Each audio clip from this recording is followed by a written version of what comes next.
สบายดีมู่เพื่อนทุกคนทานผู้ทรงทุกท่านมื้อนี้ครับเก่งสิพาทุกคนมาเที่ยวบุญทรงเฮือนครหลวงเวียงจันทน์ว่าสิมีบรรยากาศคือแนวใดถ้าพวกเขาพร้อมแล้วไปรับชมรับฟังพร้อมกันเลย let's go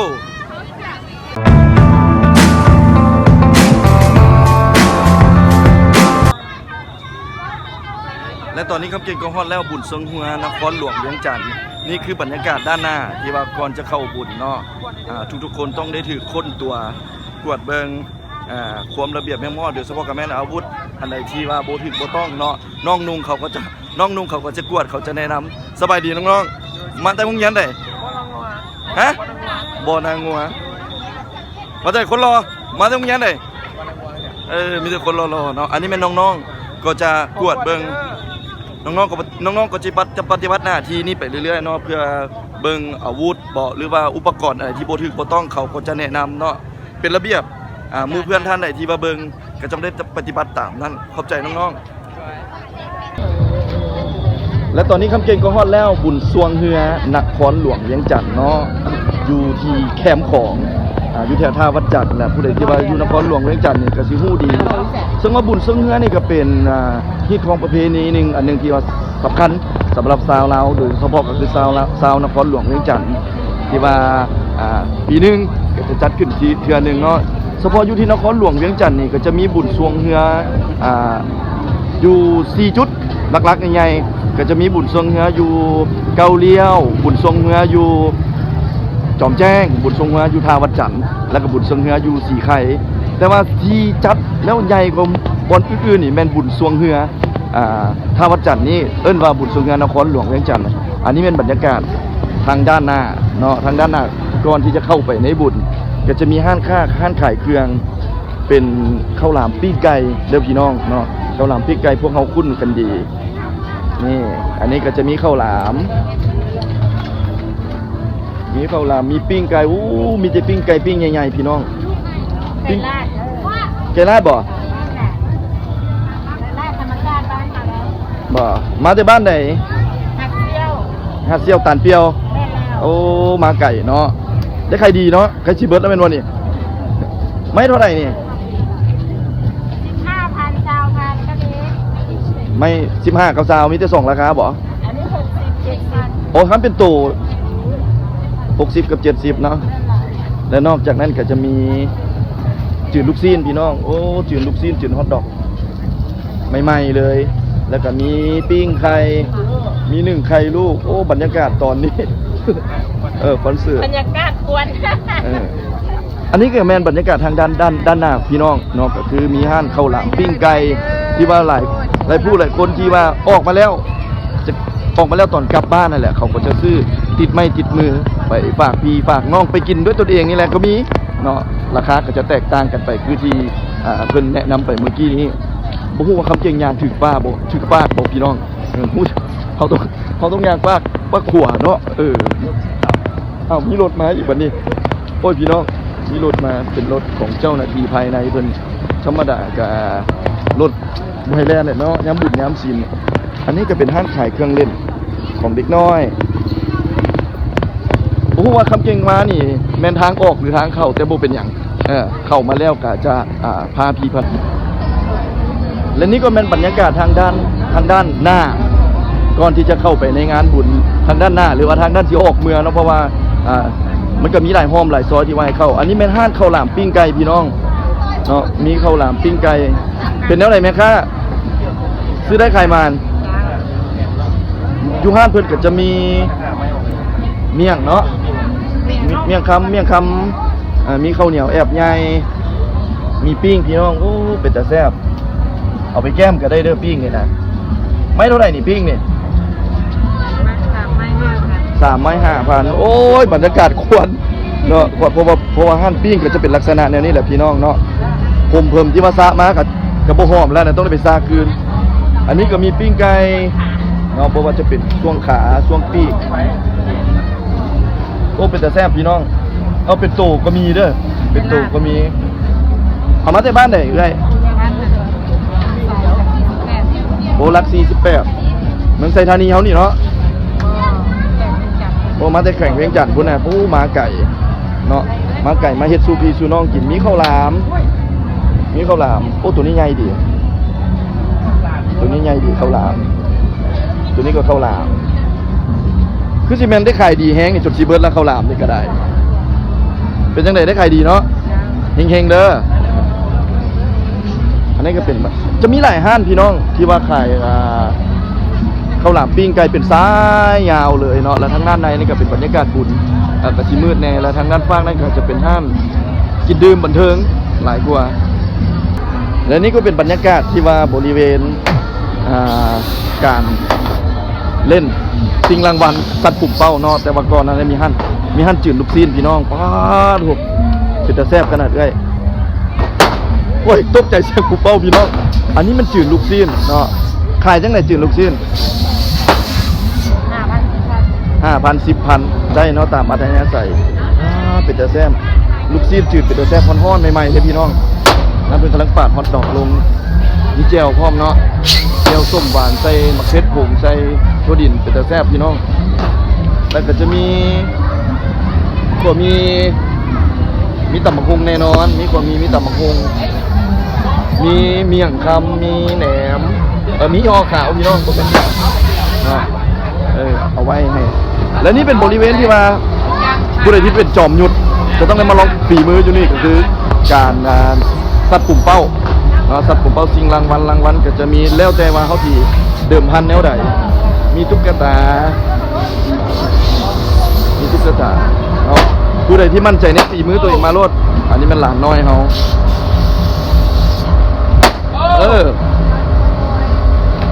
อีกบัตรหนึ่งโอ้ยเนาะอีกบัตรหนึ่งพวกเป็นอย่างผู้ใดที่มั่นใจในฝีมือตัวเองที่ว่าคิดว่าตัวเองเป็นจอมยุทธมาประลองฝีมือได้อยู่ที่บริเวณลานสัตว์ปุ่มเป้าชิงรางวัลรางวัลนี่มีหลายพี่น้องเป็นตุ๊กตาเนาะผู้ใดเป็นผู้แท้ผู้สาวลูกหลานก็จะมาอันนี้ก็เป็นบรรยากาศสำหรับผู้ใดที่คิดว่าตัวเองแม่นผู้ใดคิดว่าตัวเองแม่นผู้ใดที่คิดว่าตัวเองแน่ต้องมาลองฝีมือตัวเองอยู่นี่อยู่ที่ร้านประลองปุ่มเป้าสัตว์ลูกดอกปุ่มเป้าหลายคนย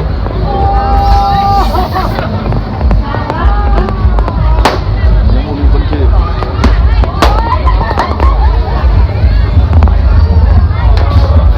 ก็จะเป็นร้านปุ่มเป้านี่ไปแบบยาวเลยพี่น้องเนาะบริเวณอย่างนี้และเส้นที่คำเจงเดินอยู่ย่างอยู่ตอนนี้นี่แม่นเส้นปักประซักพี่น้องคำเจงเข้ามาทางสี่แยกสีโคตรแล้วเข้ามาทางปักประซักเนาะก็จะมีบรรยากาศคือที่ทานเห็นในตอนนี้เดี๋ยวคำเจงจะพยายามเก็บภาพบรรยากาศไปแต่ละจุดอยู่นี่มีจอมยุทธมีจอมยุทธเอา60แล้วไปจะได้จริงอันนี้ก็คือบรรยากาศพี่น้องอันนี้ก็มีการเล่นอีกอันนึงไม่อย่างอันนี้โยนบาทลงกองพี่น้องเนาะโยนบาทลงกอง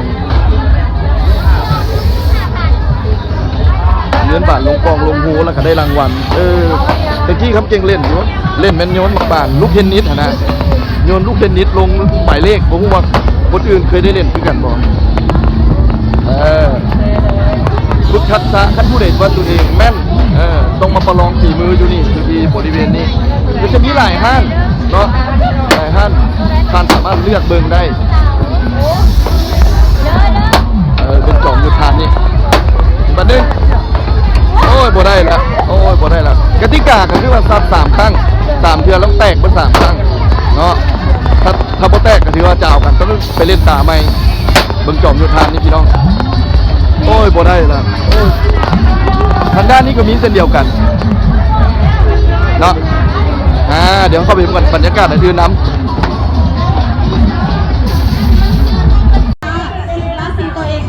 และนี่ก็เป็นบรรยากาศห้านฮูบลายลาวพี่น้องฮูบแต้มฝีมือคนลาวที่มาอยู่ในบริเวณงานบุญทรงเนื้อนครหลวงเวียงจันทร์เนาะโอ้งามพี่น้องมีแต่ฮูบงามเป็นฝีมือของคนลาวอันนี้เป็นบุญฮูบบรรยากาศน้ำโขกนะนี่พี่น้องอันนี้ฮูบสนเผาแล้วก็มีฮูบธรรมชาติแน่มีฮูบสัตว์เลี้ยงโอ้งามเป็นฝีมือ เป็นฝีมือของคนลาวเป็นร้ายแบบลาวๆเลยพี่น้องผู้ใดที่ไก่ไปไก่มาอยู่บริเวณนี้แม่นอยู่แถวธนาคารการค้าพี่น้องก็จะมีรูปแต้มเ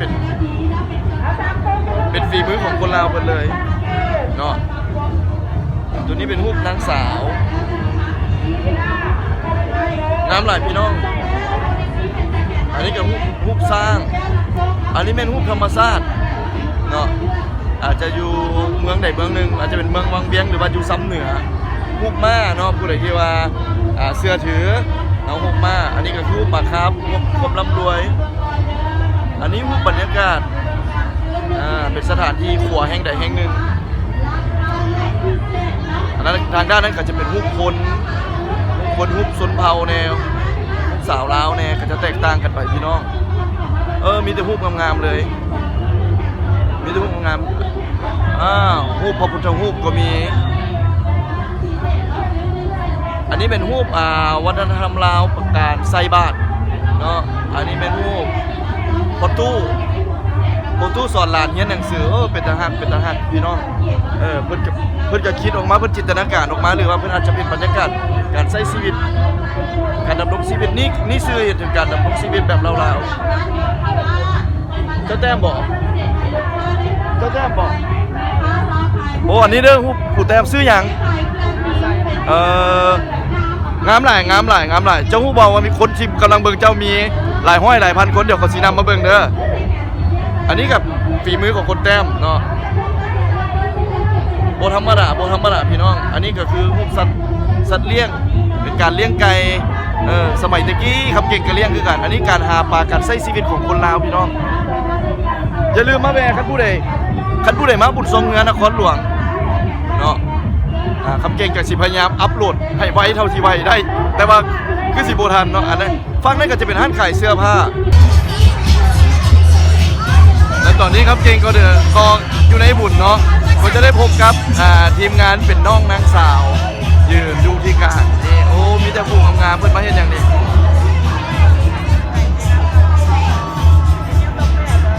โอ้ว่ะคือสิแมนเพิ่นประกวดอันใดอันหนึ่งเลยเนาะมันน้องๆประกวดอย่างอันนี้ประกวด Power Queen ผู้ใดได้ที่หนึ่งแล้วนี่คอยได้เพื่อทุกคนเด้อนะมีแต่ผู้งามเป็นแต่เพลงเพื่อผู้ใดที่จะบริจาคเนาะโอ้ยเอาไอ้มีแต่ใบละ$100เว้ยเดี๋ยวไปเอาผู้นี้กับม้าใหม่บอกผู้นี้โอ้มีแต่ผู้งามเป็นแต่แพงเจ้าเว้ากับท่านผู้ชมเด้อเว้ากับท่านผู้ชมเสียน้องๆในเด้อหมู่กันทุกคนบ๊ายบายขอบใจและนี่ก็เป็นบรรยากาศอยู่ในบุญทรงเรือที่นครหลวงเวียงจันทร์พี่น้องเนาะก็จะมีร้านค้าขายเครื่องแตกต่างกันไปแล้วมีการวางแสดงสินค้าเพราะว่าจะเป็นทางบริษัทห้างธุรกิจหรือว่าเกี่ยวกับผลิตภัณฑ์ลาวต่างๆก็จะมีและจุดนี้บริเวณนี้ก็จะพบกับน้องนางสาวเนาะเพื่อนมาเป็นกองประกวดอันใดหนึ่งประกวด Power Queen ลาวผู้ใดที่ว่าเบิ่งอยู่ตอนนี้ก็ช่วยเสียบน้องๆเลยเด้อขอได้ที่หนึ่งเด้อเนาะอันนี้ก็เป็นบรรยากาศพี่น้องเดี๋ยวเพิ่นก็จะมาเฮ็ดกิจกรรมเพื่อช่วยเหลือสังคมเนาะโดยการที่ว่าผู้เข้าร่วมมันบริจาคมีอ้ายใหญ่เฮาจกไปเลย$100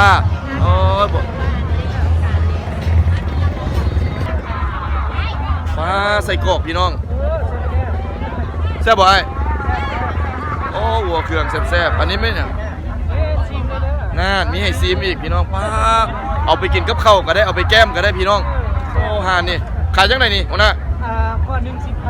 ก้อนละ10,000บ่ได้แพงเด้อพี่น้องเด้อเนาะอันนี้ก็คือบรรยากาศอาหารตัวดิบก็มีตัวดิบนี่มันซื้อเมื่อปิ้งอยู่เฮือนเนาะนี่ห้อยอยู่นี่แม่นน่ะนะเฮ็ดเองบ่เบิ่งพ่อค้าเพิ่นเฮ็ดเองเนาะ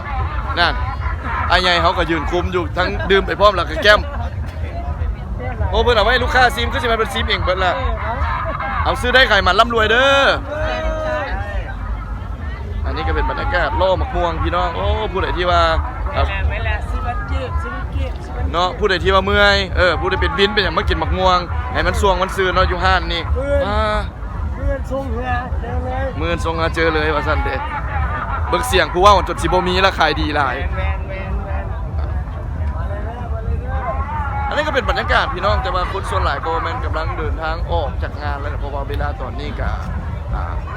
คำแหงแล้วประมาณ9 โมงป่ายแล้วครับจริงว่าแต่ว่าคนยังหนาแน่นอยู่ในบริเวณงานเนาะเดี๋ยวเขาจะไปเบิ่ง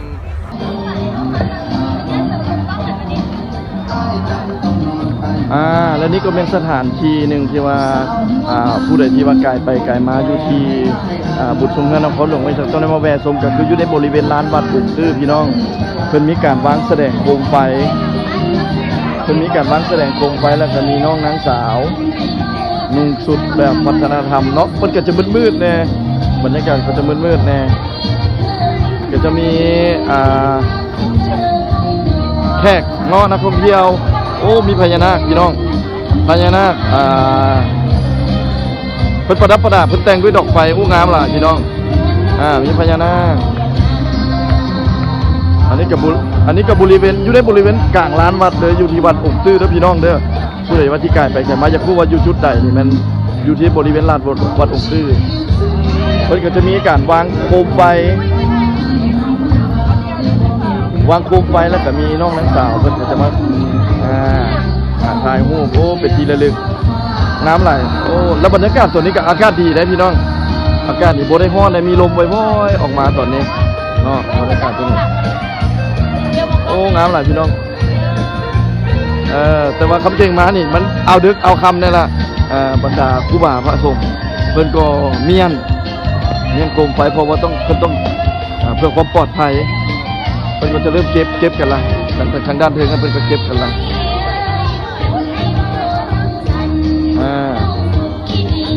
ครูบาอาจั่วเพิ่นก็จะไปเก็บน้ำหลายพี่น้อง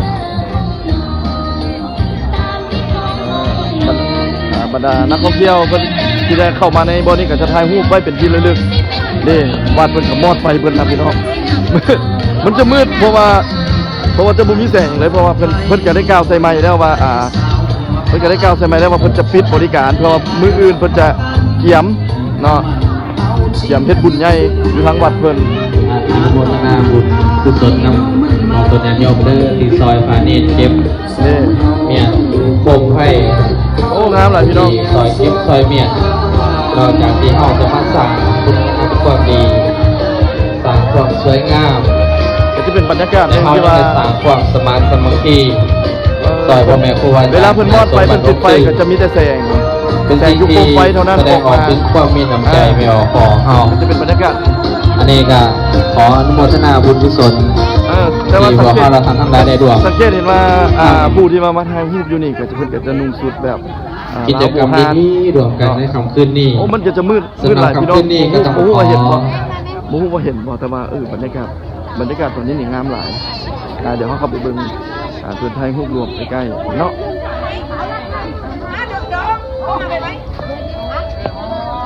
สำหรับค่ำคืนนี้บ่มีหยังจะให้เพิ่นมาสิขอว่าเพิ่นจะมีไฟยิงงามหลายพี่น้องสาธุชนงามหลายเนาะคือแต่ละคนน้องสาวแต่ละคนที่มาถ่ายรูปเพิ่นก็จะนุ่งเครื่องแบบพวกวัฒนธรรมลาวบูฮาน